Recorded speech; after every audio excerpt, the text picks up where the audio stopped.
John. Thank you so much, John. Thank you, Brian. So I won't repeat that, but I'll just start here. This is going to be a discussion of the Baha'i mystical path as a journey of recognition, just my own opinions, my own thoughts that I've accrued over the last couple of years of thinking about this mystical path as a journey of recognition. And that has led to some very new insights for me as I've been studying these texts for a while. And in the very beginning, I want to present a short part of a prayer. This is part of the daily obligatory prayer that Baha'is say every single day. There's actually 3 you can choose from, but this is the one that I primarily say. And in the beginning of that prayer, it says, "I bear witness, O my God, that thou hast created me to know thee and to worship thee." So of course, since day one, since I've had to say this now 32 years times, however many days that is, I've always wondered, what does it mean to know God? So it's that very idea of what is knowledge of God and what does that mean? That's what I want to go deep into this evening. And what I'll be doing is covering 3 different themes. So the first theme will be recognition. The second is vision, and the third is heart. And I have some writings picked out for each one of these 3 themes, and I'll see what I can do to connect them together. And to just a tiny bit more preface, so what is Baha'i mysticism? Because there are a lot of mystical writings in the Baha'i faith, but we don't really have set practices or forms of meditation or prescribed worship in any form. So Baha'i mysticism, to me, because it's so kind of undefined in a way, I have developed this idea that it is patterning one's life around a real that cannot be witnessed. So there is like this other world, this other dimension to reality that we as spiritual beings are also a part of. And when we live and move in accordance with the reality of that dimension of life, it changes things. It changes us from having a purely materialistic perspective and outlook and set of goals in life to a much wider and broader field of concern. So to me, that's kind of the essence of what mysticism is it's really just making that aspect, the way that the next world affects your decisions and your outlook on this world, just larger and more profound. In olden times, because every faith has had a mystical aspect to it, there was a character to mystical practice that was negative, not in the sense of being bad or pessimistic, but negative in the sense that a lot of the practices and viewpoints were centered around removing things from your life to make room for God. So you would find a lot of prescriptions about fasting, secluding oneself from others, abstinence, meditation, self-abnegation. And in Islam, this was sort of codified into a statement of faith that every Muslim makes when they declare their belief in Muhammad. They say there is no God but God. And in Baha'i writings, this formula, the way of saying it, that there is no God, starting with a negation and ending with but God, an affirmation, Baha'u'llah uses that as a mystical theme to talk about the seeker's relationship with God. But the Baha'i faith adds a new element, a new dimension to this, because it was the first religion, in my experience so far, that has created a very positive conception of mysticism, where God is found in and through our work, relationships, family, study, and community life. So in Baha'i writings, it says he is God, rather than the statement there is no God but God. And so in short, this means that we are devotees of the sun, all of us, whatever faith we are, but we don't any longer have to give up the lesser lights in order to dedicate ourselves wholly to that sun. Now we just understand how all lights derive their brilliance from it. And that to me is sort of like what Baha'i mysticism offers to the world. So I'm going to start with a quote that I really love from a book of short spiritual aphorisms called The Hidden Words, in which Baha'u'llah says, "O son of love, thou art but one step away from the glorious heights above and from the celestial tree of love. Take thou one pace, and with the next advance into the immortal realm and enter the pavilion of eternity. Give ear then to that which hath been revealed by the pen of glory." And this was also one of those quotes that I encountered very early on in my experience of the Baha'i faith. And of course, I wondered, what does he mean by take thou one pace? Because it doesn't seem like it's very far away. So I'm like, well, what is that? What does that mean? I'm standing in my room on my floor. How do I just move one footstep forward and have a transformation of my spiritual reality? So the idea is maybe he's talking about recognition, that it's this turning oneself to God. It's that pivot which represents the pace or the step. And when I thought about that, I realized that, this isn't an uncommon thing, actually. In Zen Buddhism, there is actually a whole practice built around this idea of spending a lifetime preparing yourself for a moment of insight, a moment of recognition that who you are and the reality you're a part of has always been your final goal all along. It was only you that corrupted your understanding of reality or caused your mind to seek after lesser goals that made life difficult and complex and filled with suffering. And in that idea of Zen Buddhism, one of the stories I really like was, this has also been used for martial arts, but I found it on a Zen site. But it's this student who comes to a master at the temple and he says, "Master, if I work hard, how soon can I find Zen? How soon can I reach enlightenment?" And the teacher sits there and he thinks and he says, 10 years. And so the student says, "Well, what if I sit really long and I work hard and I apply myself with my entire heart?" And then he says, "Then it will be 20 years. And then he said, "But master, what if I throw myself into practice? I immerse myself. I give up everything that I own. I do nothing but." And then he says, "In that case, 30 years. And the student was crestfallen and he said, "I don't understand. Each time I make more commitment, the time gets longer. Why is that?" And the master says, "When one eye is fixed on the goal, you have only one eye on the path." So it's this idea of when you start out at the beginning of the journey, you don't know what it is that you're looking for, right? God is the greatest unknown of unknowns. We don't know what form he takes. We don't know what his reality is, but we are, as spiritual beings, opening up and discovering that reality. And part of the way we do that to achieve that recognition is we make a preparation in ourselves by cleansing the heart, by doing a lot of other spiritual practices that I'm going to get to. But so at least in Zen, there is also this correlate idea that it's just that one moment. It's not a journey of distance. It's not a journey of length in either space or time. It's a journey that rests upon a pivot within of whether you recognize that what is before you is what you already seek. Baha'u'llah, in one of his texts, says that today the king of all knowledge is the recognition of God. And Abdu'l-Baha said that first and foremost among these favors which the Almighty hath conferred upon man is the gift of understanding. His purpose in conferring such a gift is none other except to enable his creature to know and recognize the one true God. Exalted be his glory. So this is actually a gift to us from the divine creator, this capacity to know and to recognize God.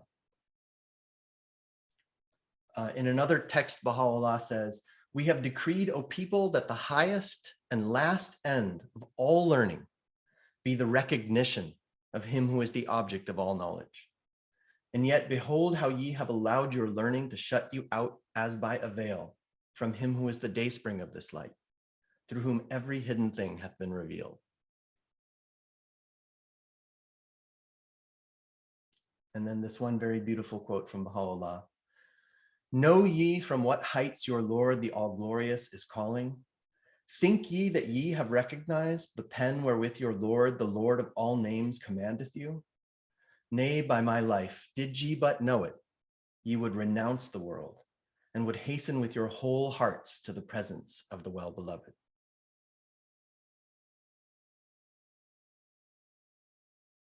And so to me, these quotes really stress the significance of this act of recognition and how profoundly impactful it is on our souls.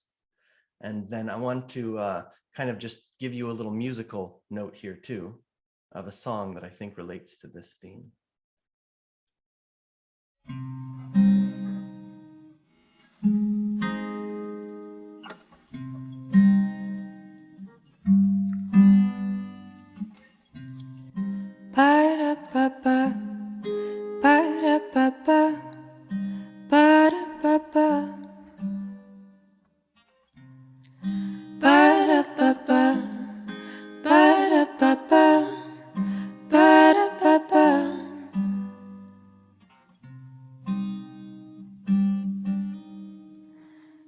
Pass by whatever exists in this world and find me, find me.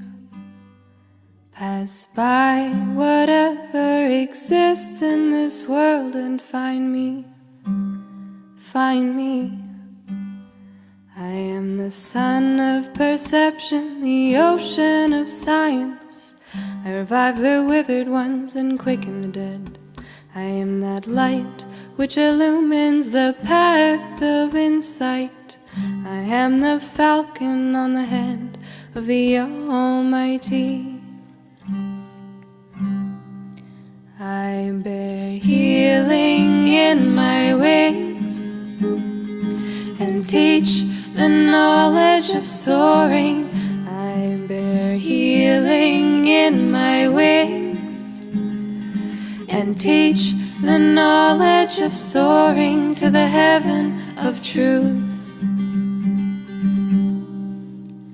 Pass by whatever exists in this world and find me, find me. Pass by whatever exists in this world and find me, find me. I am the sun of perception, the ocean of science. I revive the withered ones and quicken the dead. I am that light which illumines the path of insight. I am the falcon on the hand of the Almighty. I bear healing in my wings and teach the knowledge of soaring. I bear healing in my wings and teach the knowledge of soaring to the heaven of truth. I bear healing in my wings and teach the knowledge of soaring. I bear healing in my wings and teach the knowledge of soaring to the heaven of truth.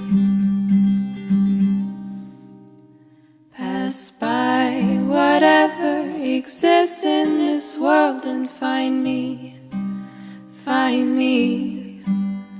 Pass by whatever exists in this world and find me, find me, find me.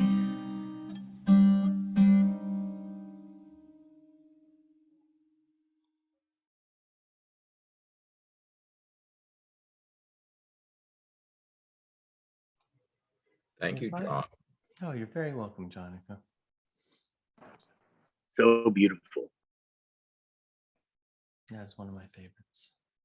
I'm going to ask Brian if he can read this quote for me.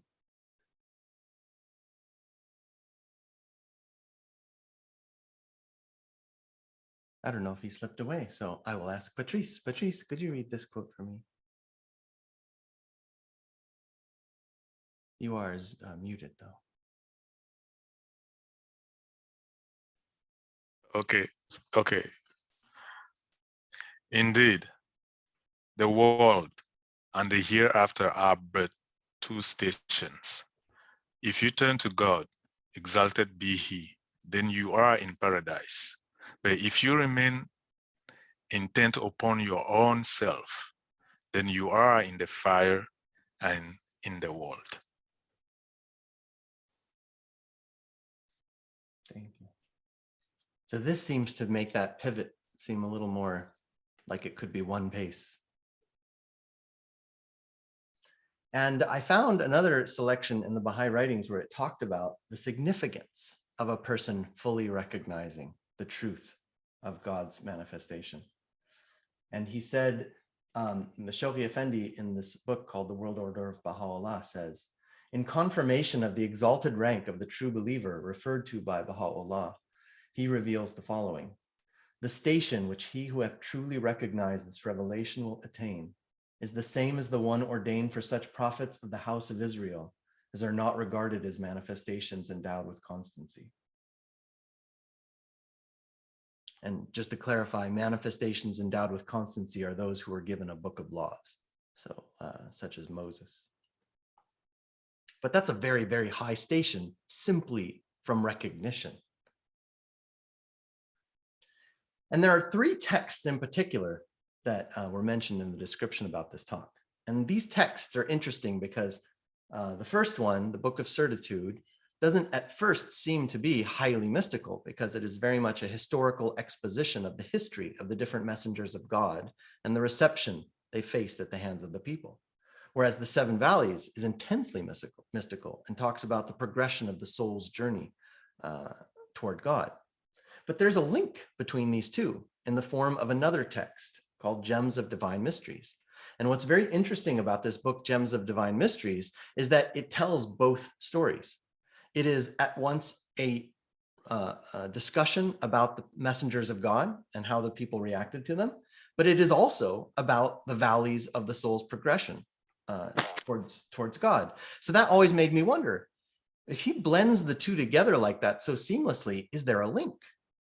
And in the books, there's these questions that he repeats and he asks again and again. And he asks, why is it that the advent of every true manifestation of God hath been accompanied by such strife and tumult, by such tyranny and upheaval?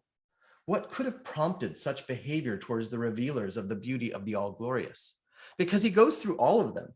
Abraham, Moses, Jesus, Muhammad. He talks about some of the prophets from the Old Testament, like Saleh and Hud, and how always, even though the religion that came prior had prophesied the appearance of this new messenger of God, when he arrived, they all rejected him. And in fact, even the divines would rise up against him, and some put those messengers to death or imprison them or exile them. So why is it? Why is this always happening? And how is that story of their ongoing rejection by the people, how is that related to the soul's progression toward God? And that's when I started to first think about this idea of recognition, because on the left side, the Book of Certitude is about the recognition of the manifestations of God. And the right side, the Seven Valleys, is about the recognition of God by the soul. And how is one recognizing God but by recognizing the manifestations of God? And I'll go in a little more depth into why that is. The Seven Valleys in particular is the one that I started reading and have been reading the longest. So I do want to give you a little overview of the content because not everybody might be familiar with that text. So in the Seven Valleys, and this is truly my art here. This is my kindergarten level art.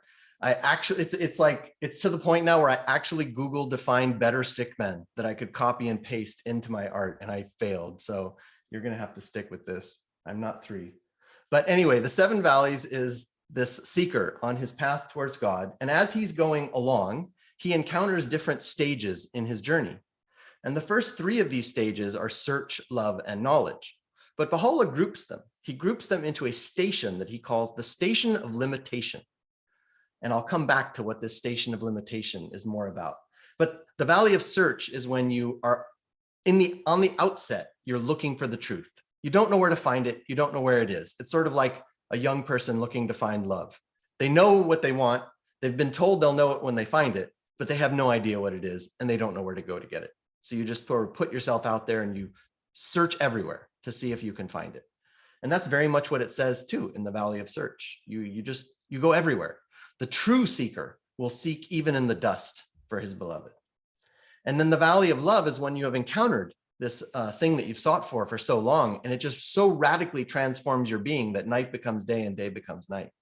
And in that state, the lover is so enraptured that even the poison offered by the beloved is received as honey and sweet. And then finally, he reaches this station of knowledge where he begins to perceive the divine wisdom, and he sees the wisdom and the way that all things were so beautifully made to fit together, and it makes such a nice structured whole. And then it continues on to this next station, which is the station of unity. This is when I hear Jonica telling me about the omnipresence of God. My mind is going back to this station of unity because that is the language he uses to describe these valleys. Because in unity, wherever you look, you see your beloved. Like you can't get away from it. It's like the wave trying to separate itself from the sea. You can't even do that. It's all one glorious creation in which there is no defect and no flaw. And in that transformative progress, the seeker is also entering these valleys of contentment and wonderment, where he's discovering these new realities and just undergoing these radical transformations until finally he enters this final station, which is in Arabic, they use the words fana and baqa. And I use the Arabic words here because these words recur so many times in Baha'i mystical writings, and they're translated variously. Usually they're translated as annihilation or nothingness or self-abnegation or self-sacrifice. And baqa is translated as subsistence in God, eternity, paradise, immortality. So these are all words that fana and baqa are translated to. So Baha'u'llah calls this the station of fana from self and baqa towards God. Or as it's been translated into English, the valley of true poverty and absolute nothingness. So those are these 7 valleys in which the seeker is moving forward. And they're described as if they were places. I mean, there's a steed, you get on your horse, the horse of patience in order to pass through the valley of search. You're on the horse of pain in order to pass through the valley of love. And so, you know, when I was reading this as a young person, I kind of thought, where are these places? Like, what is this talking about? And what is it describing? And how do I get there? Because I don't see these things all happening. And it was when I thought about it in the sense of recognition that it started to change. Because there's this other quote that I found. It took me a long time to track this one down because it's not in English yet. But there is a place where Baha'u'llah says, he makes a comment about his own 7 valleys. And he says, in this day, any soul who turns his face toward the supreme horizon and recognizes God hath already traversed the 7 valleys or 7 stations mentioned in that work. For in this revelation, the vain imaginings of the past have been cleft asunder. After the recognition of God, all are commanded to acquire knowledge in such sciences as can profit humanity and to reject superstitions and vain imaginings. Because in the past, enormous amounts of human effort, time, and intelligence were spent in the delineation of these stages and describing these spiritual journeys and all of these other ways of getting around this idea of communicating this journey of the recognition of God. And Baha'u'llah said, now is enough. If you truly recognize God, that is the objective of it all. And then you should apply your life to things that profit mankind. So what does it look like then for these 7 stages to be stages of recognition, because they are described so metaphorically? So as I thought about it, I realized that these 7 stages, if I take it away from the context of God, where it's a bit harder to understand, I recognize that I've gone through these stages in other contexts before. For example, let's say that I'm reading a new philosopher, right? Hegel or something. And this is somebody that I just come across because somebody recommended it or whatnot. And I discover this new author. And if they really appeal to me and they're saying things that I haven't heard in a long time or that I've been looking for, what's going to happen is that I suddenly have this passionate desire to know more about this author, to read the book. I start telling all my friends about it. I start watching YouTube videos and reading all the related texts that they mention. I start experiencing this rapture of growing close now to this author through his text. But as I do so, I'm going to face challenges, right? Because this is all new. And because it's new, it conflicts with all of my own things that I've brought to the table, all of my baggage, all of my preconceptions. So in order for me to really kind of dive into this author, I have to undergo changes. I have to undergo this friction between his understanding and mine. But I love it. I love doing that. But if I'm really taken by that author. And as I do that and go deeper into this author, I start to realize that the wisdom of his work transcends my ideas. So now it wasn't just that my ideas needed to take a back seat to his so that I could try them out. Now I start to realize that his ideas are above mine. He's seen things I haven't seen yet. He's taking me places I haven't been yet. So that's me starting to grasp this larger picture, this larger design that the author is offering me that I wasn't able to see at the beginning, but now I'm starting to begin to perceive. And if I go even deeper and this author truly is an excellent philosopher, I start to realize that, wow, not only is he wise, but all of these things that he's saying, these thousands of pages that he's written, it all touches upon a singular theme. There's just one idea he's trying to say to me, but he's saying it 1,000 different ways so that I can finally perceive it. And I've actually experienced this in mathematics. There are some concepts in mathematics that I intentionally just started reading every single thing I could that had the word in it. And it took me, I am not kidding you, 9 months just to finally grasp what the idea even was. And the word is adjunction. If you ever want to Google adjunction, that's a concept that I needed 9 months to finally grasp. But when I grasped it, it just blew me away, because now I see them everywhere. I mean, the world is just made up of adjunctions. But anyway, this author, this philosopher, he's got this powerful theme that's emanating from his mind and is taking all these various forms in his writing, his poetry, whatever. And so then I reach this point now with this author's works that I'm starting to feel contented, because as I'm reading this guy, I mean, I may not have read all the stuff that he has, but I just know whatever he's got, it's good, right? I'm just always looking forward to seeing what is the next thing he has that he's going to have to share with me. And as the ego starts to fade, I mean, really fade, not just my own ideas taking a back seat, but even starting to dissolve and evaporate away, a revolution begins to take place within. Because now you have been prepared by this author to truly receive the real thing that he had to offer, the thing that he couldn't offer while there was something else in your heart taking its place. And when that transformation occurs, then the pupil finally reaches this stage of being willing to surrender body and soul at the foot of the master. That is when the pupil truly recognizes the master and knows that the best thing for him is to just do exactly and whatever it is the master tells him to do. And you know, Hollywood has given us so many examples of this, right? There's always some martial arts film where the student goes to the mountaintop to find the master, and the student's from New Jersey or whatnot. And you know, he has all these expectations of what he's going to be taught and how quickly he's going to learn it and when he's going to be able to use it and what it's going to look like when he uses it. And then through the course of the movie, he just keeps going through all of these stumbling blocks, tripping over his own feet, until finally he's like, oh, I should have just listened to you from the beginning. So that's what the soul is doing when it receives the revelation of the manifestations of God, because they are that master author. And they are giving us the text that tells us how our soul can realize its fullest potential. And what do? Well, naturally, we grew up in this world, right? We grew up with the ideas of the people around us. We grew up with materialism being the framework in which we understand reality. So we receive these books, and the first thing we do is we question them, like, that can't quite be true. You know, I don't quite agree with that. Like all these things that happen, that is the valley of search turning into the valley of love. That is us undergoing that pain. And the question is, will you survive it? Will you move through that pain to the point where the pain becomes delicious?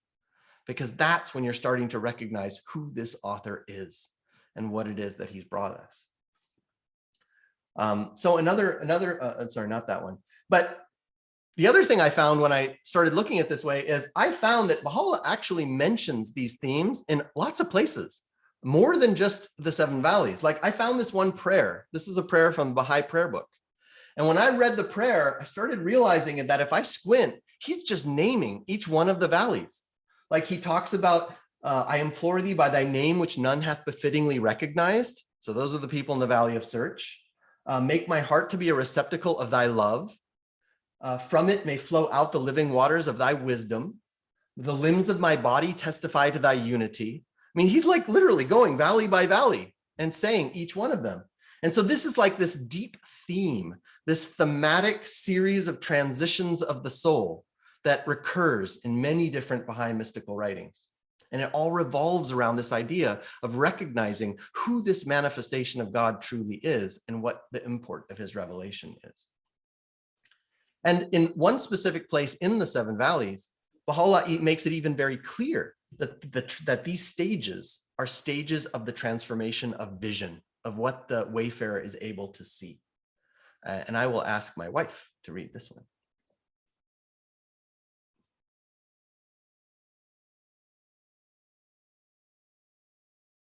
I've challenged her with how quickly she can find the Zoom button. Sorry. It is clear to thine eminence that all the variations which the wayfarer in the stages of his journey beholdeth in the realms of being proceed from his own vision. Thus it hath been made clear that these stages depend on the vision of the wayfarer. Thank you. And when I think about this being a journey of vision and recognition, of perception and awareness, an example that comes to my mind is like, I was thinking this back when Obama was our president. So if President Obama showed up in a classroom full of kindergarten kids, there's no doubt that they would recognize him, right? Oh yeah, this is Obama, this is the president of the United States.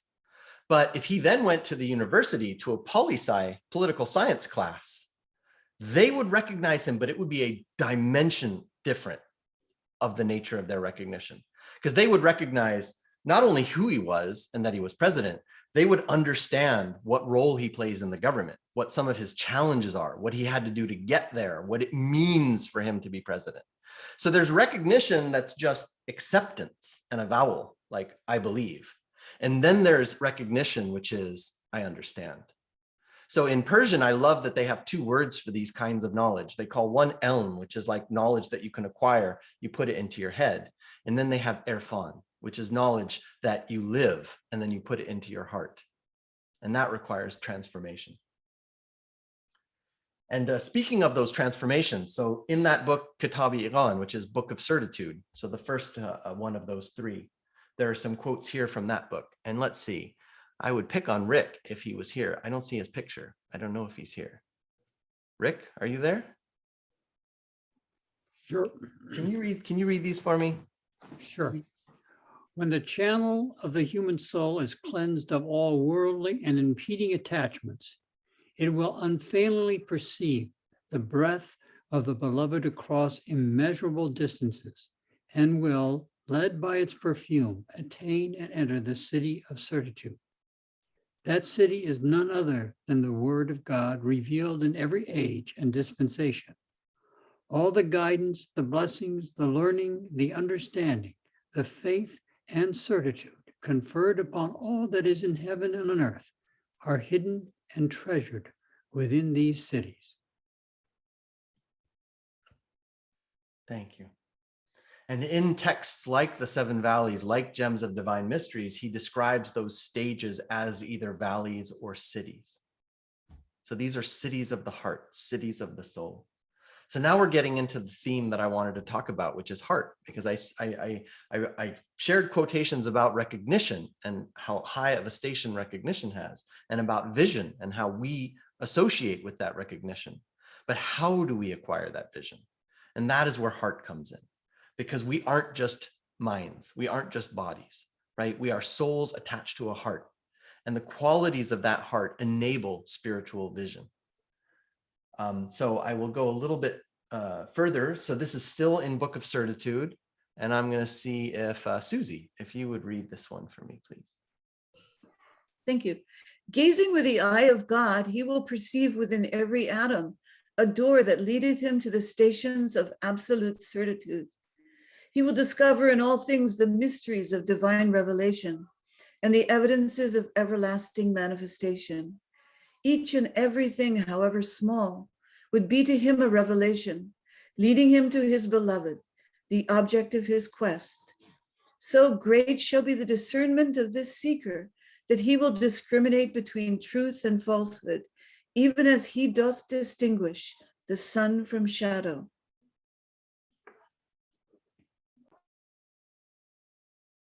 So it's almost like our whole being turns into this spiritual divining rod when we develop that sensitivity. So in the Seven Valleys, when I talked about these various stations, these three stations, there are also different terms used to describe it in these texts, and you'll find it referred to divine worlds, divine kingdoms, with many different names.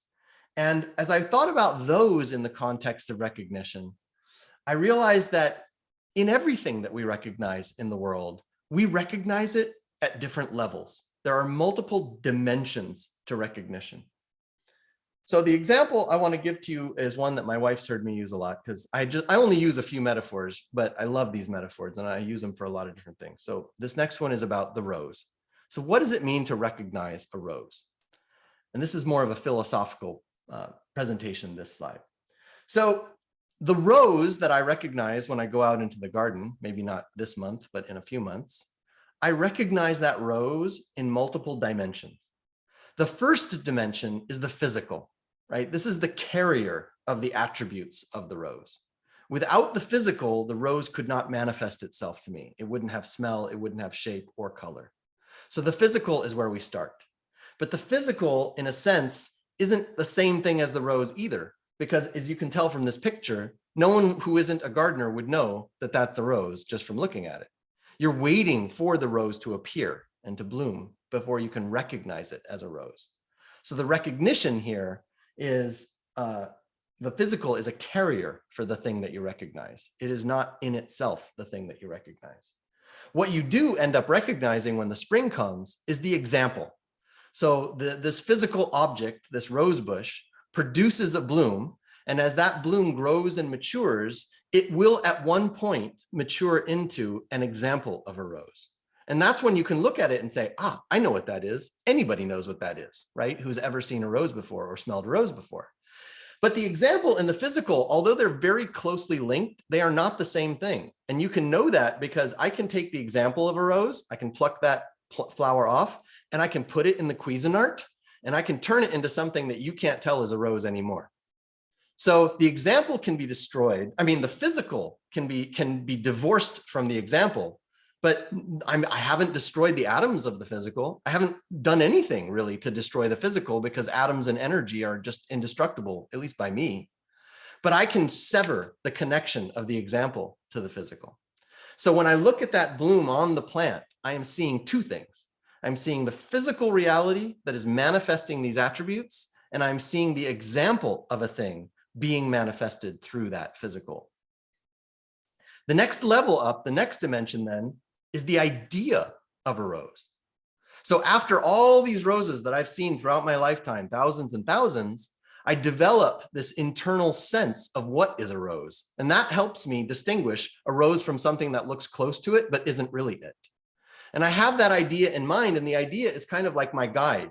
It's the thing that I judge all the roses against to see whether they are roses or whether I'm going to count them as roses. But this is an interesting thing because even though the idea of the rose is in a sense more perfect, it has no manifestation, right? It has no physical presence or being. The only way for me to give you a sense of what my idea of a rose is to create an example myself using, pen and paper or, trying to produce some artifact that you could see a rose in. So now this becomes a hidden reality within me, but in another sense, this is really what I recognize when I look at a rose bush, right? I see the bush, I see the example connects me with the idea, and that's when I say, ah, I recognize.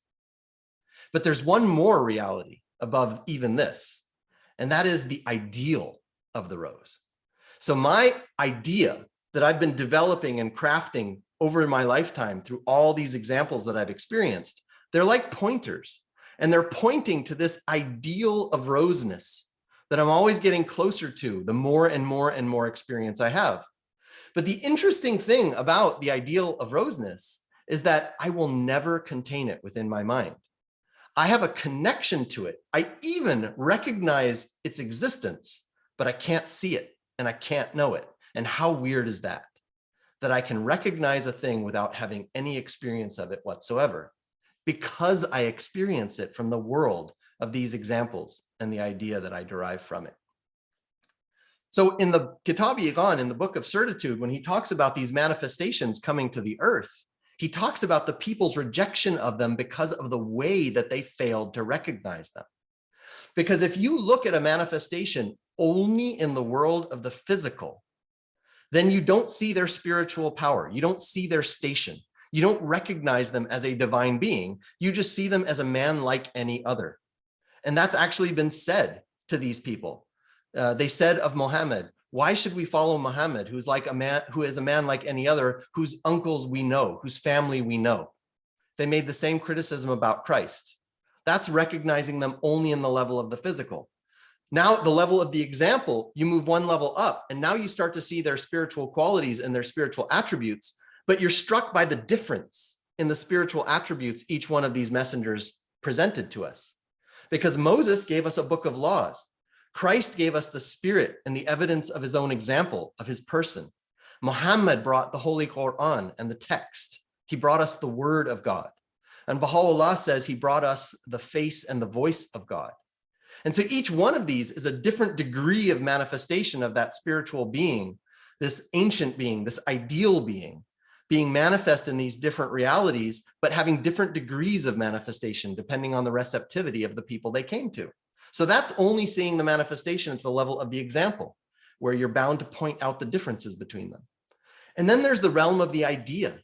Like, who are the manifestations of God? Why are they here? Why do they come? And you'll find that in the realm of the idea, they're all connected. They have the same message to give us, the same purpose, the same reality. And where do they come from? They come from this ideal that none of us will ever connect to. But through them and through these examples and through their physical being, we develop this recognition of a thing that nonetheless we never have direct access to. So that, to me, is where this journey of recognition is coming from. And when Baha'u'llah is talking about us going through these divine worlds, it's because we're leveling up. We're moving from a physical understanding to a attribute level understanding, to an ideational or a essential understanding, to a reference to the ideal, the invisible. And I brought back my stick man because I know you can't get enough. And this is kind of our experience with truth, right? The author here has ideas that he wants to share with us, but he can't just put them into our mind. So he communicates them through writings, through words, through example. But those writings have to go through the tiny thin straw of language to get to us, of human expression. When they reach us, we gain some understanding because of our understanding of language and what we know of what they're saying. And that produces a lot of thoughts and ideas, which then create opinions. I think I know what he's saying. I think I know what he's getting at. But is that opinion going to be the same thing as what emanated from the mind of the author? That's the journey. And the more impedance there is in this process, the more gunk there is along the way, the more self there is clogging those channels, the harder it will be for this opinion to approximate what it was the author intended. So that's also why this is a journey of the self. And this next quote here, I would like to ask Monique if she is available to read, even though I know it's super late for you now, Monique. I guess I can manage. If those who have reached the ocean of his presence are found to possess none of the limited things of this perishable world, whether earthly riches or worldly opinions, it mattereth not. For that which is with his creatures is circumscribed by their own limitations, whereas that which is with God is sanctified therefrom.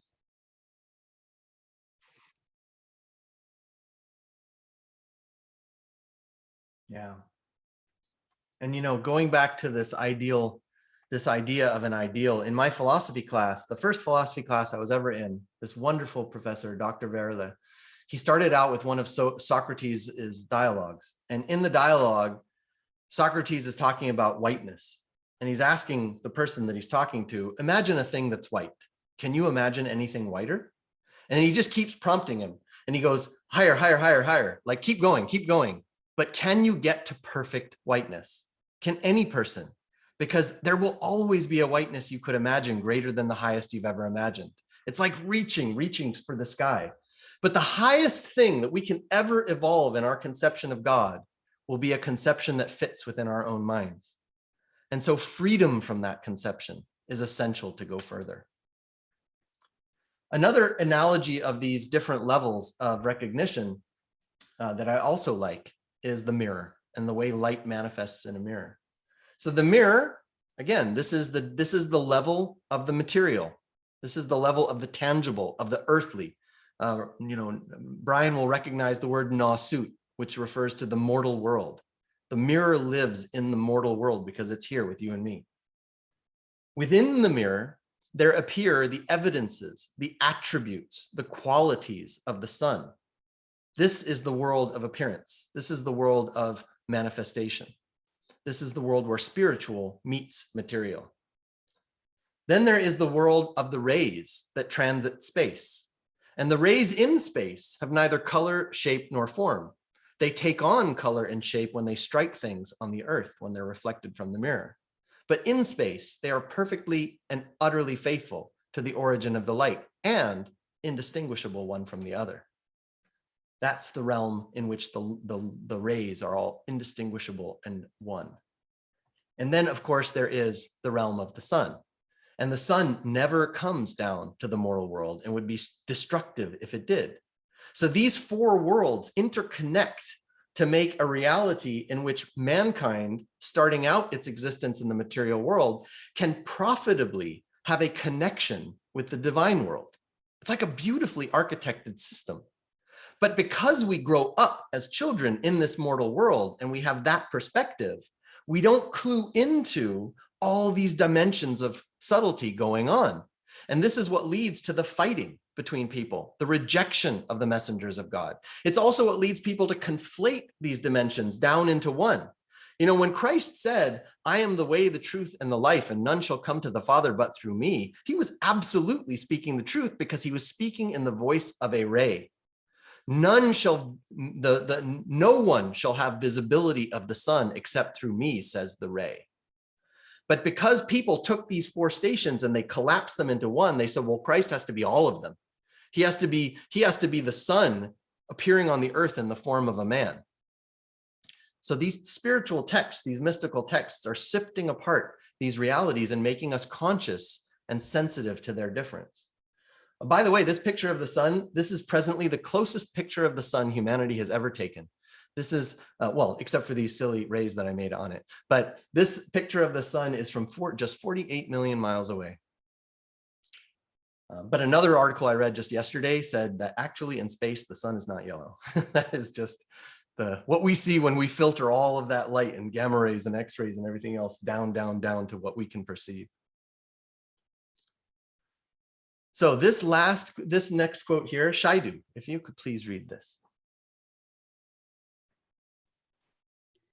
The understanding of his word and the comprehension of his utterances and the comprehension of the utterances of the birds of heaven are in no wise dependent upon human learning.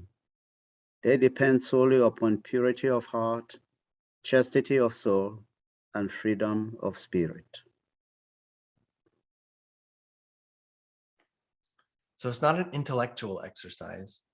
It's not a labor, except of the self. This is about the heart. And so before we go into this last set of quotes that are about the heart, I thought I would open things up for some questions because you've been hearing me talk for quite a bit.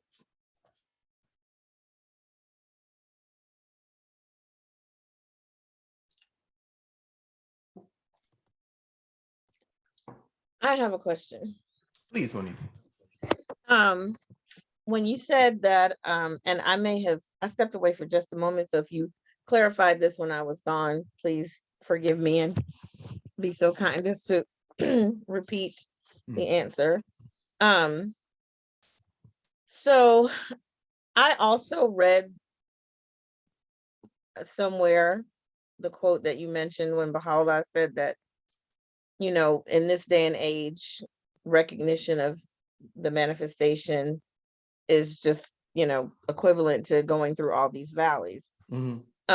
At the time that I read that, it didn't really concern me very much because I had not studied the seven valleys yet. Mm-hmm. But then when I started reading it and studying it and memorizing it and getting and experiencing things in these valleys, I felt kind of like, or I wondered if it's true that then there's no value of going through that. I guess what I'm trying to say is it was written in answer to this Sufi at the time, but now we're reading it And then we're told that, well, don't even worry about it, because if you recognize the manifestation, this is not the time for mysticism. This is not the time for, these esoteric pursuits, right? Right. But I'm finding it very helpful, right? My study of it. And so I'm just conflicted now, because I don't want to feel like I'm wasting time, if you know what I mean. It's I don't know if I'm explaining this very well. Oh yeah, no, I totally get you. And I too, when I first saw that quotation about the recognition of God being all that there is, what I realized is that recognition still is a very, very deep thing. It can take an entire lifetime to truly recognize. And so it's not any mere acknowledgement. And so within that lifetime of recognition, I do think we go through these stages. It's like we're an onion peeling off layers. And Baha'u'llah is giving these metaphorical, very descriptive imagery about how these layers are coming off to this Sufi, because that was what he was used to hearing, right? That was his background. That was what really did it for him. But if you read the book of Certitude and you see what he's talking when he talks about the manifestations and how people should approach them and how they should recognize them, I think you'll find that those same layers are present there. It's just now not given in that really esoteric mystical language. It's given in more like the historical expository language, but it's still as profound. It's still about the soul, the heart, sort of casting off the cruft that's on its surface and becoming sensitive to this truth and making itself awake to that truth. And I don't think that that's a mere statement of, oh, I believe. I don't think that's just what it is. I think that recognition is actually still a very rare thing, because when Baha'u'llah in the Kitab al-Aqdas, our book of laws, when he talks about a person who has recognized the source of those laws, he said that person will welcome with their own eyes the shafts of the enemy, just to demonstrate the truth of even one of his prescriptions.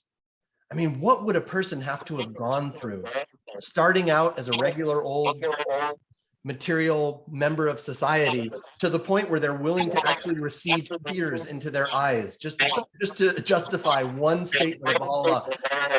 There's a lot going on there. You know what I mean? Do you think that with respect to the content itself, I really had no understanding of Sufism when I learned, about the Conference of the Birds.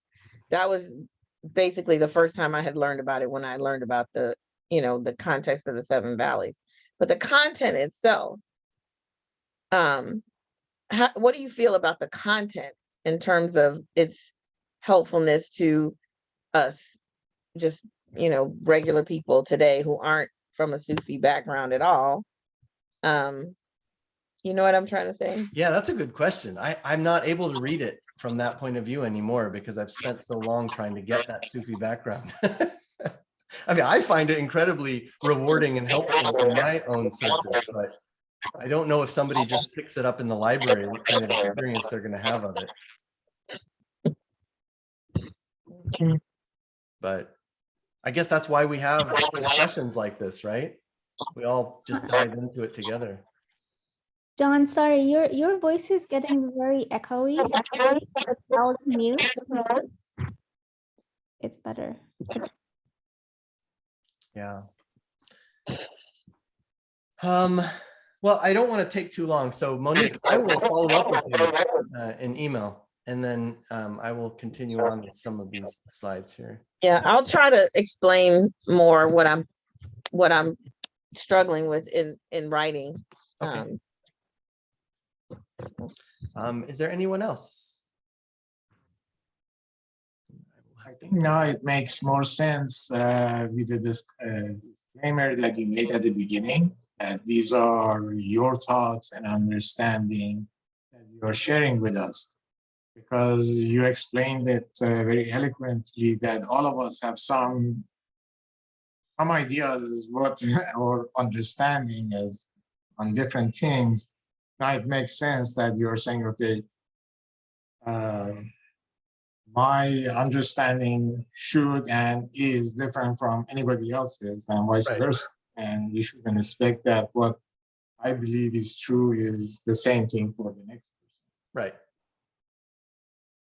Yeah, I even think it would be absolutely worthless for me to explain this text, because the whole purpose is for the individual's own heart to go through this journey. And how their heart goes through that journey will depend on their own life and their own experiences.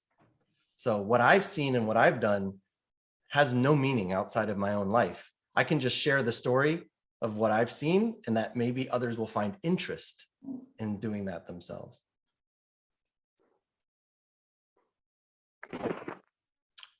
Okay, let's go back then to these slides. So here he makes very clear that the understanding of these words is not tied to human learning, that it's not about education and study, that it's about qualities of the heart and of the soul. And in another verse, he says, one must make ready the receptacle and become worthy of the descent of heavenly bestowals. So this idea that it's preparation, you know, you're making yourself so that when it comes to you, when that inspiration arrives, you're ready for it. You can seize upon it. I am going to ask Brian, could you read this one? Certainly. O my brother, hearken to the delightsome words of my honeyed tongue, and quaff the stream of mystic holiness from my sugar-shedding lips. Sow the seeds of my divine wisdom in the pure soil of thy heart, and water them with the water of certitude, that the hyacinths of my knowledge and wisdom may spring up fresh and green in the sacred city of thy heart.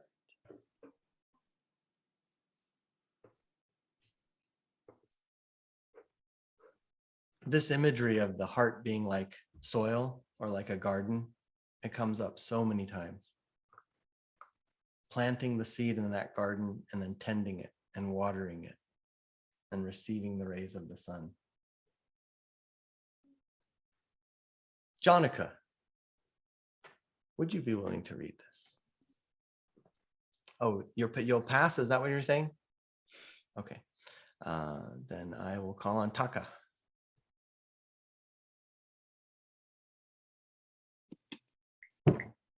The thirsty man is mourning. Oh, delicious water. The water is calling. Where is the one who will drink me? The thirst in our souls is the magnetism of the water. We are it, and it is ours.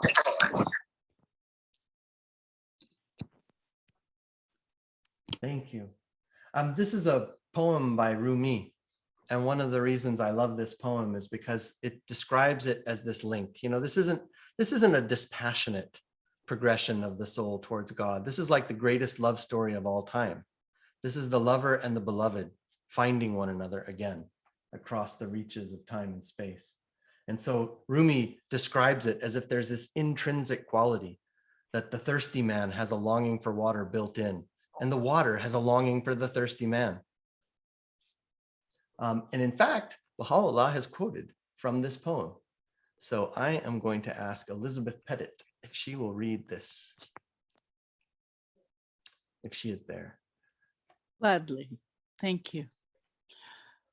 At one time, the wayfarer beholdeth the lover, hastening in search of the beloved. Through the wilderness of desolation, and at another he seeth the beloved yearning for the lover across the wilds of longing and devotion, of wandering, aimless and bewildered, the wastes of love in his pursuit. Oh, for the drop to drink, the thirsty soul doth groan. Oh, for a thirsty soul, the spring in turn doth moan.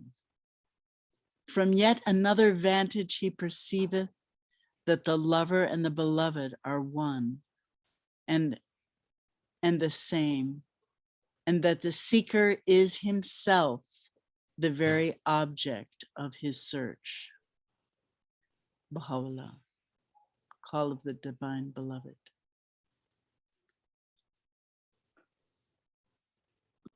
This is one of those, I was thinking of you, Jonica, when I found this and picked this out.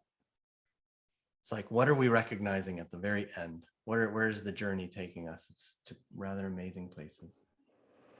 In another place, Baha'u'llah says in the hidden words, "At all times I am near unto thee, but thou art ever far from me."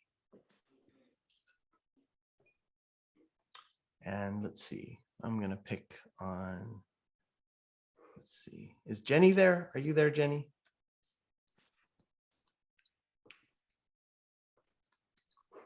Yes, I am. Meditate on what the poet hath written.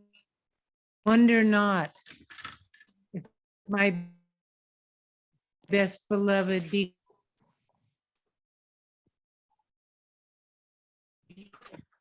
closer to me than my own self. Wonder at this, should still be so far from him.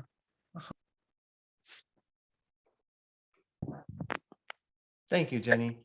Your audio broke up a little bit, and since I like this quote so much, I'm going to see if someone else, I'm going to see Marjan, could you read this? Meditate on what the poet had written. Wonder not if my best beloved be closer to me than my own self. Wonder at this, that I, despite such nearness, should still be far from him. So far from him.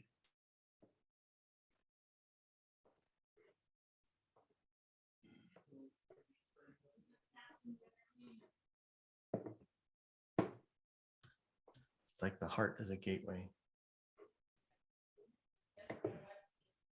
And Judith, this is our second to the last quote.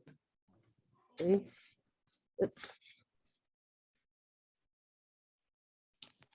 His beauty hath no veiling save light.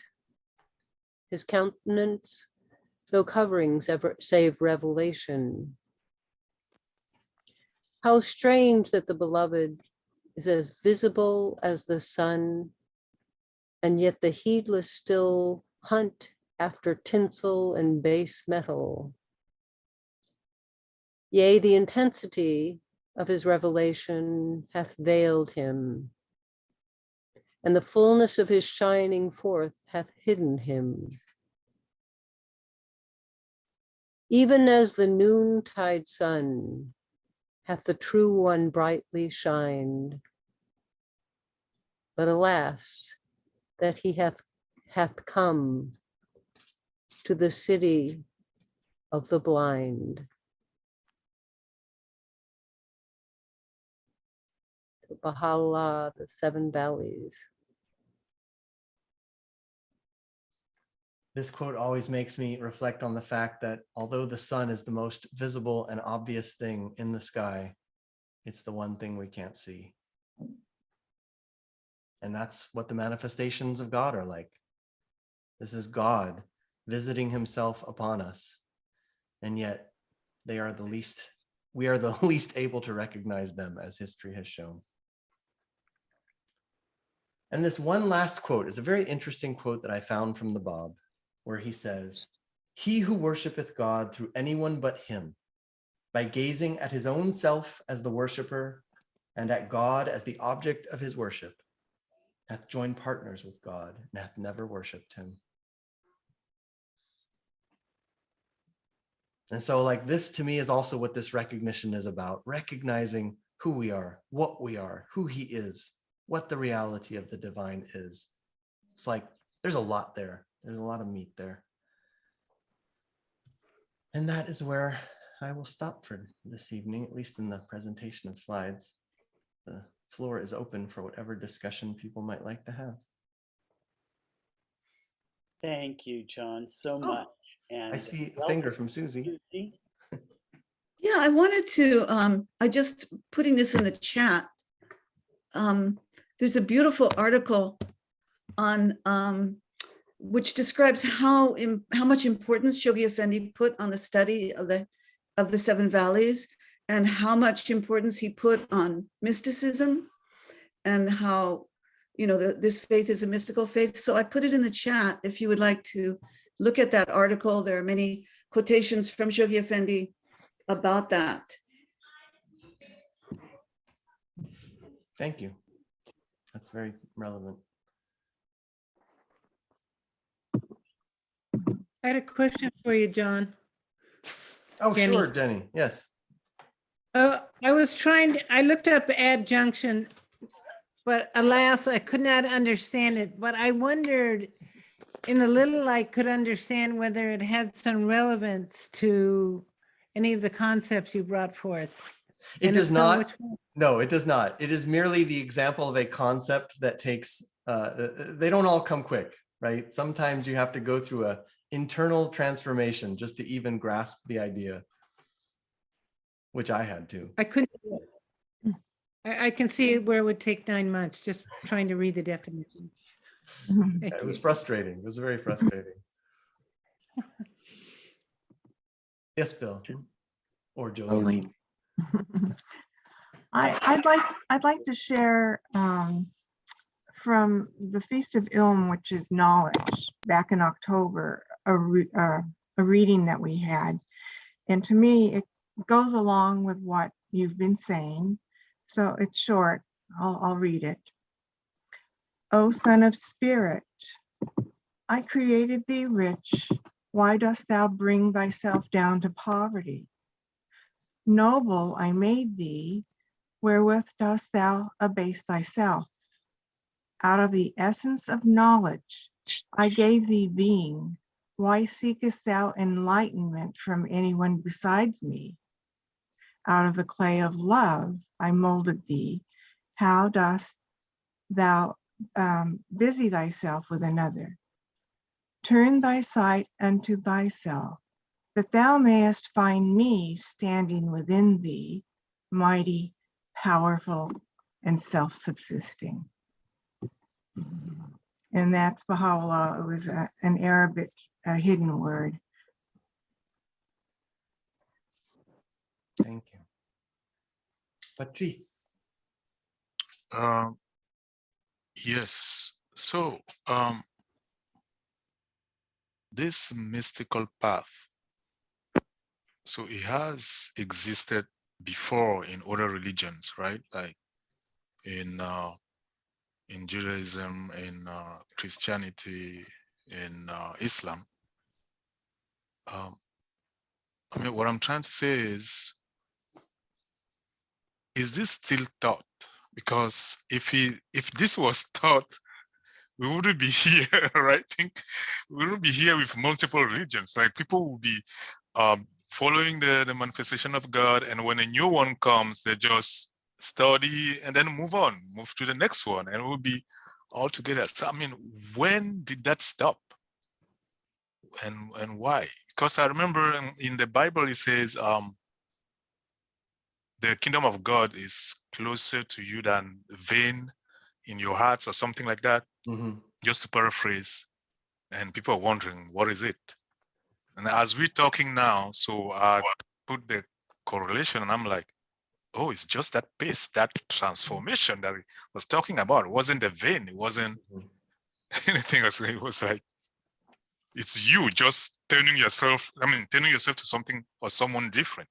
Right. So I mean, why did they stop that mystical quest to God? I believe that is one of the themes that the Book of Certitude talks about. It's about the heart recognizing God, not just the mind. And so the writings of God, the religion of God, is designed in such a way that those who wish to will find what they seek, and those who don't, who come to it with hearts that are impure, will be turned away. There's a paragraph in the Quran where he says that the words of God, they're a test for the people. And the test is with that reason, because it tests the heart.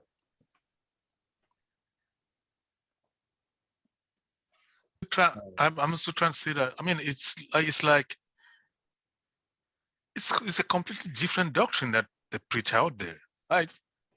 It's really not about trying to improve yourself. It's about just, I don't know, calling one name over and over and over again, and then you go to heaven. I see what you're saying. Yeah. So I'm like there's no the aspect of spiritual growth is not taught that much. It's recognizing, I don't know what it is. I mean, they have some new doctrines that are just about the specificities of the church rather than the core of the religion, core of the faith. Yeah. Well, there have also in every religion been sects that focused on just that. I mean, the Sufis did that in Islam, the Gnostics did it in Christianity, the Kabbalists very much do that in Judaism. Like, you will find that there are people that seek a spiritual revival.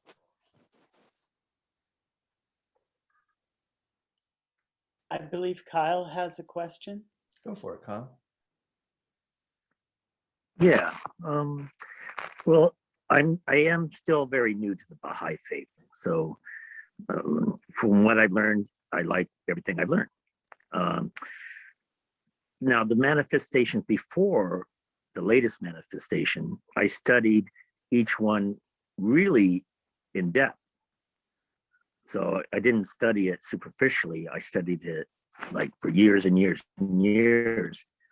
And so in my mind, I tried to put all the manifestations as manifestations, right? I'm trying to put it in the context so I can understand the faith. And for some of them, I have no problem, like the Buddha, Moses, Jesus, these people, I can see God in their teachings, and I can see beauty in their teachings. And I can see good things in all of them. All these manifestations, I can list good things. But some of the manifestations, some of the people were, they also had things that I kind of don't agree with necessarily. And so I have a hard time like moving them up to something a little more important. So I struggle with the idea of some of the manifestations being manifestations. So it's kind of hard, but I don't know what you think about what I'm saying. I'm trying to say it nicely. Are you saying that you find yourself challenged by viewing them as all having the same rank and station? Right. I don't see some of them. I see that like someone's a good teacher, but if the teacher had good things and bad things, then I only take the good things, and I definitely wouldn't move them up to and say, oh, now this person is a manifestation of God, just because a religion tells me they are. Right. No, I have to recognize them as that. And so for some of them, I can actually recognize them at that, and some of them in the chain of progression, I kind of go, ooh, some of them are a little iffy sometimes. Although I can find nice things, I can say things about all of them. I really can. Right. So I a little struggle with that, the whole concept. But really, I have a lot to learn from the Baha'i faith, because the problem is there's too many writings, I think. So I realize there's a lot of books and there's a lot of stuff to learn. And so like, there's not, when you're studying Judaism, you can study the Torah, you can study, the law, you can study these things.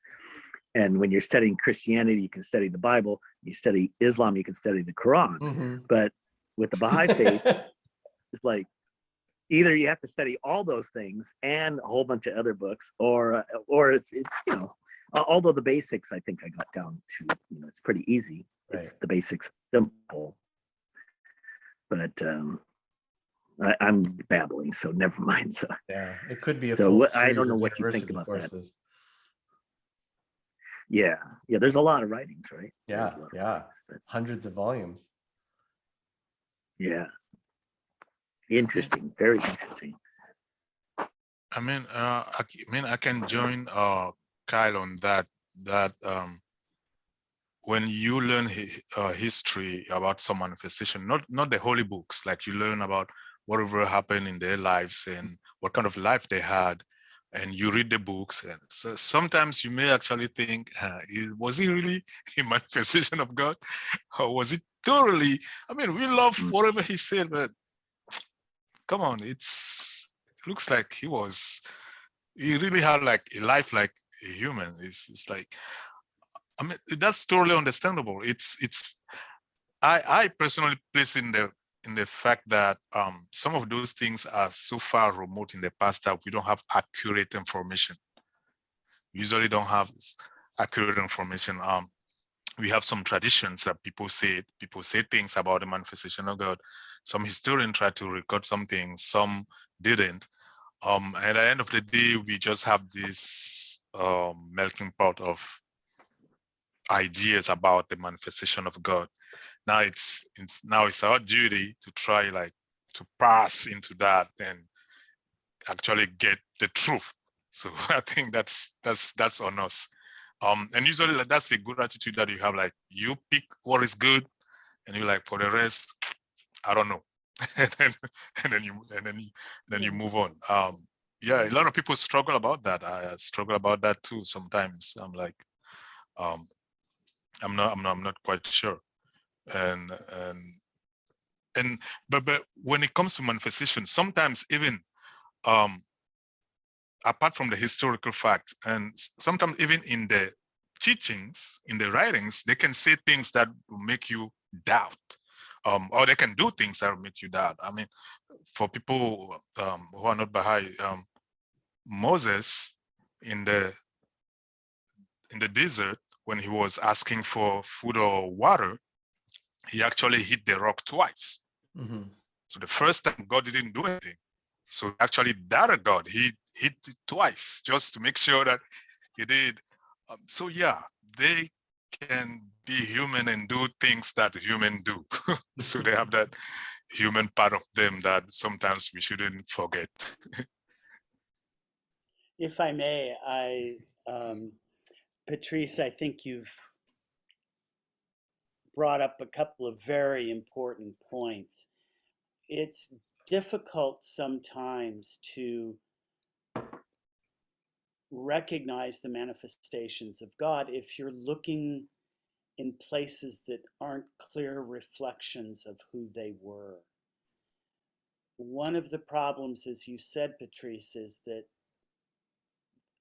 a great deal of time has elapsed since they proclaimed their mission and inspired their followers. And we're all human beings, and we add things or misunderstand things and say, but this is the religion of Christ or of Muhammad. And then they go to war. And that's clearly not what the manifestations teach, right? There are things that people say about them that flatly contradict some of the holy texts of their own religion. And this makes it hard. How can a manifestation allow such things to happen? Well, God gave us free will, and sometimes we don't use it very well. Yeah, and one other thing I would say about it, Kyle, is that we're not seeing them themselves. We're seeing their reality as it reflected in the people that they appeared among.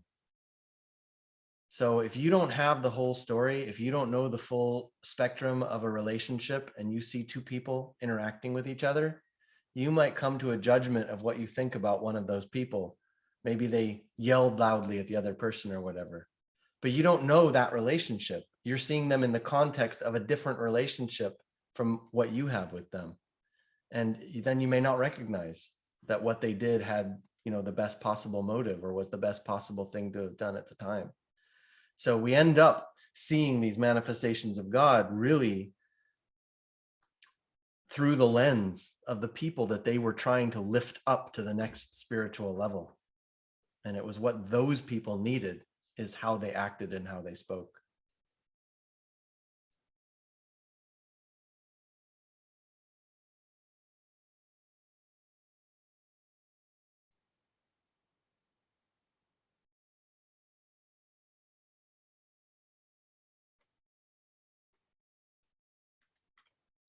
Are there other questions or comments? Yes, Shadu. Thank you, John. That was quite profound. And people with, or somebody like me with very simple mind, some of the concepts were way over my ability to grasp. But I think you said something very important, which relates to the questions that the friends are raising. And that is that there are different degrees of understanding.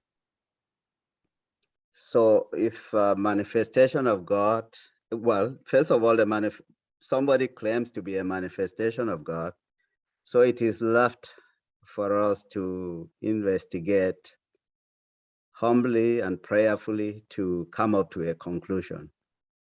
But then, so the first thing is to realize, is that a manifestation of God based on, I guess there are two things, his life and his writings.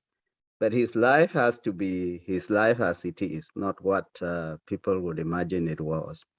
But then if we are convinced, as you said, that the manifestation of God is he who he says he is, then whatever he says, now, if I don't think that this is right, then I ask myself, am I prone to make a mistake? Could I make a mistake? So that's the first thing, because if I say that, no, I don't agree with this, then I'm saying, well, I have absolute knowledge of things, Am I understanding it clearly? So with that degree, as you said, there are different degrees of understanding from time to time. And sometimes, so then you humbly say, well, I don't understand this, but I accept it, or I agree, I will follow it. And with time, that understanding develops. And then one will find that what was previously imagined has evolved. And that is with everything else. It's not just with the revelation of God. It is with everything that you mentioned mathematics. Mm-hmm. I always remember when I went to school and we had a lot of fun at a certain level, the teacher was asking us to divide 1 by 2. And we thought that was a trick. How could you divide 1 by 2? I mean, but that was a mathematical truth at that level. Yeah. So eventually you are dealing with very high level of mathematical concept, but the basis of it is from that dividing, you cannot divide 1 by 2 at a certain level. Yeah. Thank you, Shaidu.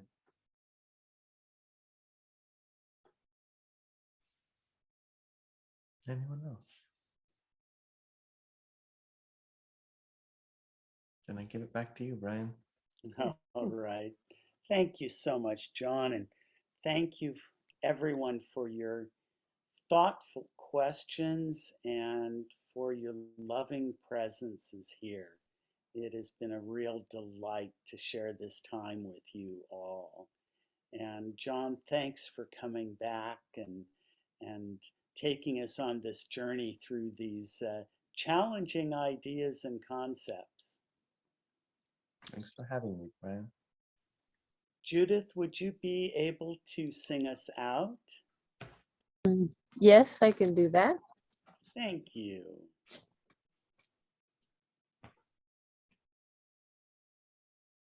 Oh, my Lord, make thy beauty to be my food, and thy presence my drink, and thy pleasure my hope, and praise of thee my action, and remembrance of thee my companion, and the power of thy sovereignty my succorer, and thy habitation my home, and my dwelling place, the seat thou hast sanctified from the limitations imposed upon them who are shut out as by a veil from thee.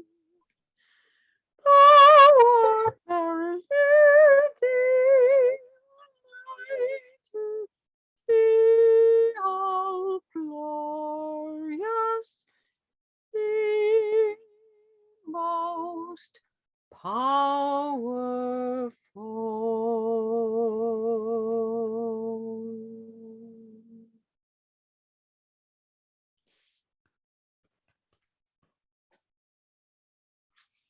Thank you, Judith.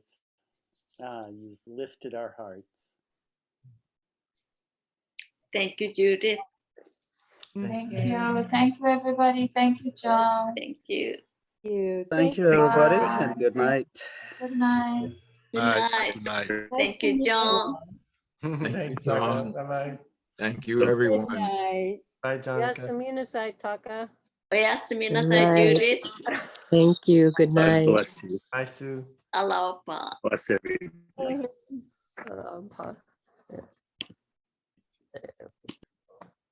John, I have a quick question. Whoops. Oops, there he went. Judith, I could ask you, how was the audio when we shared the music? The audio was pretty good when you shared the music. I think. I mean, sort of. Then it you kind of ended it abruptly. Yeah, but, yeah, it ended but abruptly. yeah, it was pretty good. I think. Oh, there he is. Yeah, I heard my name, so I thought something to say.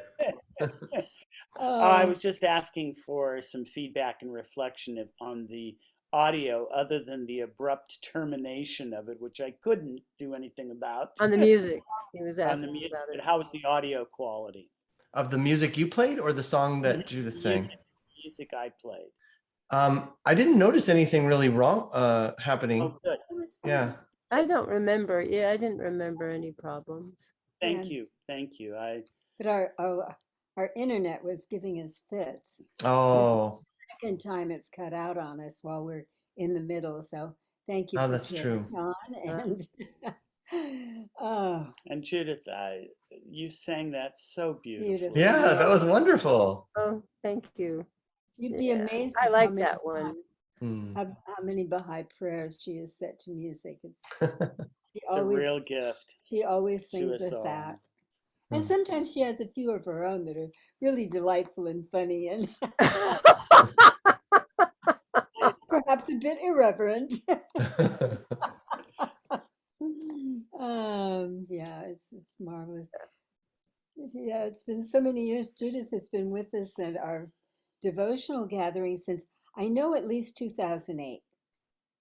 Because that goes back to when John was sharing the devotion. Yeah, I was first. Well, I first sort of became aware of the Baha'i faith when I was on the Great Peace March in 1986, and there was at least one Baha'i person that I remember on the walk, and we actually had a prayer service at the Baha'i House of Worship, is it called, in Wilmette, on our way across the country. We had interfaith prayer services for peace, all different places along, and that was one of the places we had a service. That's wonderful. So I remember that, and then and then on some of the other walks that I was on, I was aware of the Baha'i folks is also, and then John Butaw was taking me to one of my doctor's appointments as driving as a volunteer driver. And so I mentioned I was a deacon, and he mentioned he was a Baha'i, and I said, oh, I was familiar. I didn't know nearly as much about the Baha'i faith as I do now, but I had a general good feeling about it. And so he said, how'd you like to come to some devotional gatherings at his house? So I did. And then here we are, many years later. Many years later. That's neat. Yeah. We do a little devotional gathering together on Monday afternoons when most of the time, sometimes we have interferences of one kind or another, but it's really nice to. Sometimes you're off on a lovely vacation time. I hope you had a good time with. Thank you. Yeah, much needed getaway. Well, oh, thank you again, John. Yeah, my pleasure, Brian. So glad we recorded it, because now we can listen to the part we missed. Oh, that's right. I guess a lot of people miss different parts. Yeah. Because Monique lost some of it too. Well, I will locate the link and send it to you, John, so you can share it with those that want. Thank you for And that. Of course, I can do the same. Are you going to share it with those of us who got invited? Whoever wants, Okay, good. whoever wants a recording. We'll just send it out to those who are To the list, to the invite list, or whatever. Anyway, our thanks. local list. So yeah, it was interesting. Kyle was being very. I've been carrying on an online conversation with Kyle for quite some time, and he will send me questions about, what do the Baha'i think of this, and I'll respond.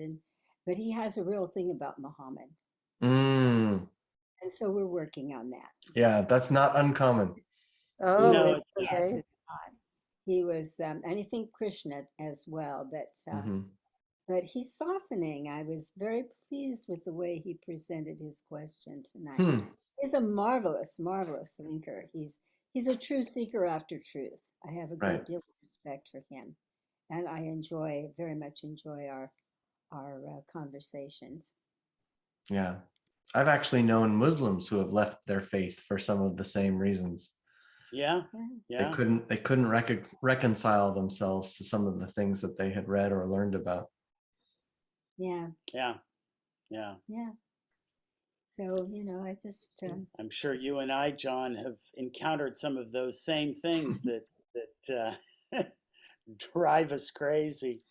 But yeah, it's as I say, he is a true seeker after truth, and when I think part of is probably the context of the time, and he sent me a link to something about Muhammad being the Antichrist or some such thing, and I intend to listen to it and respond, and it will help me understand where he's coming from, and perhaps be able to speak to some of the things that are said. I expect it to be a lot of bias and a lot of culture. Right. Yeah. Yeah, there's always a lot of separating Muhammad from Islam. Then there is placing Muhammad in the proper social historical context. Yes. Exactly. Then looking at, what translation does to the text. Like there are a lot of social layers that make him hard to see. Yes. Very much so. And I'm so grateful that Brian's knowledge of Islam that he has shared with me, and that I can hopefully help Kyle a bit in his struggle with that. Yeah, I'm looking forward to having a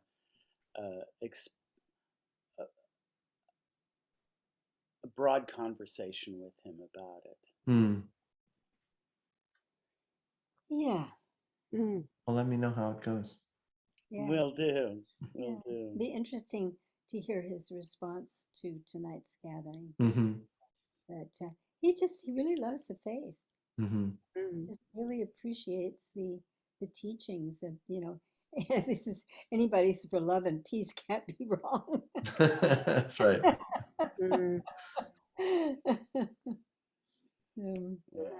Keeping focused on the good stuff. Right. Yeah, we've got our challenging bits too.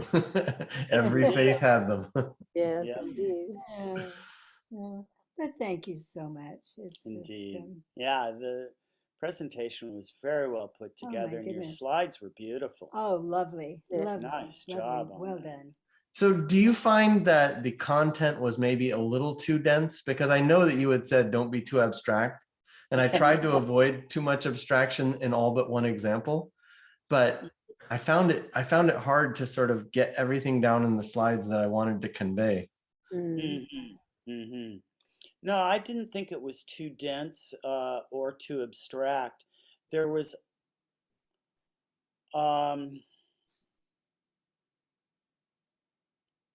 obviously you were kind of pushing through at the end, trying to get everything out. Right. My one suggestion would be, well, no, that's not right.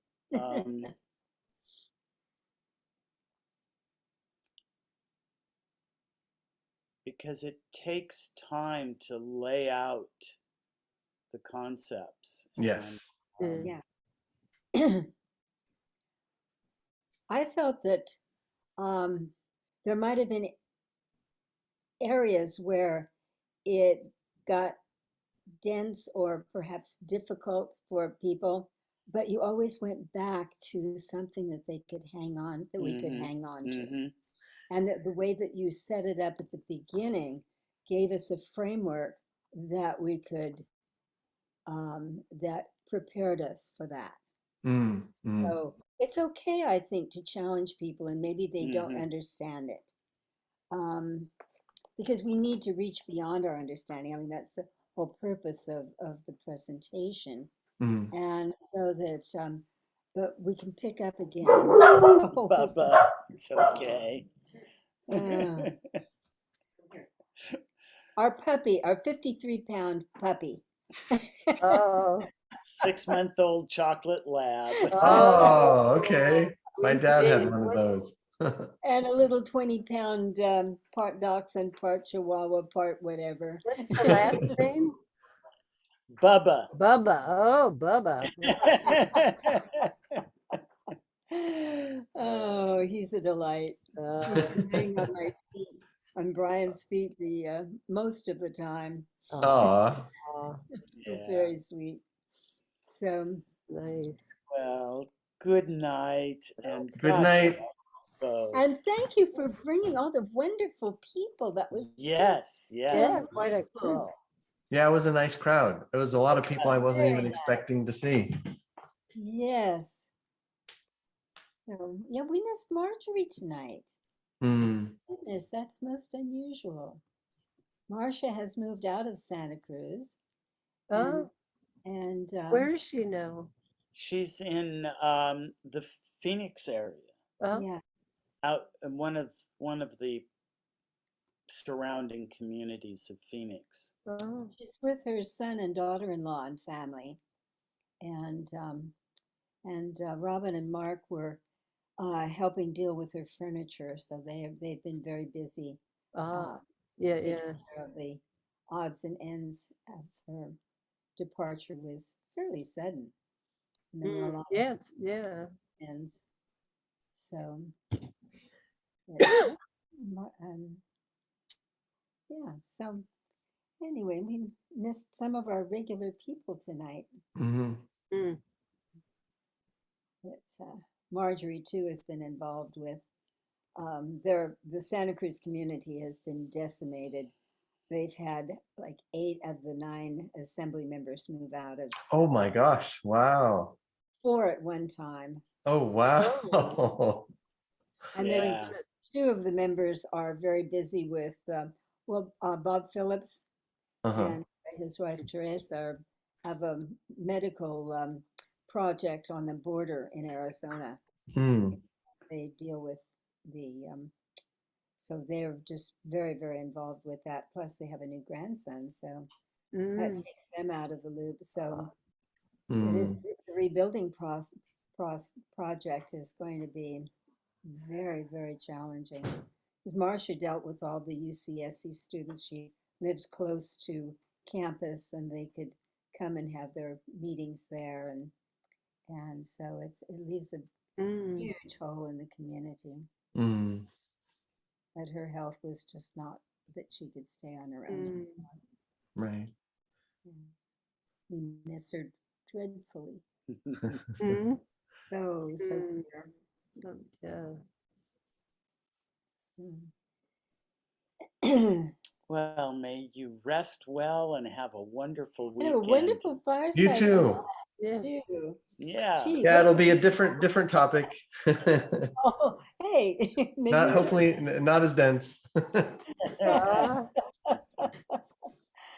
Oh, thank you. Yeah, have a great night, everyone. Good night. Bye-bye. Much love to you all. Good night.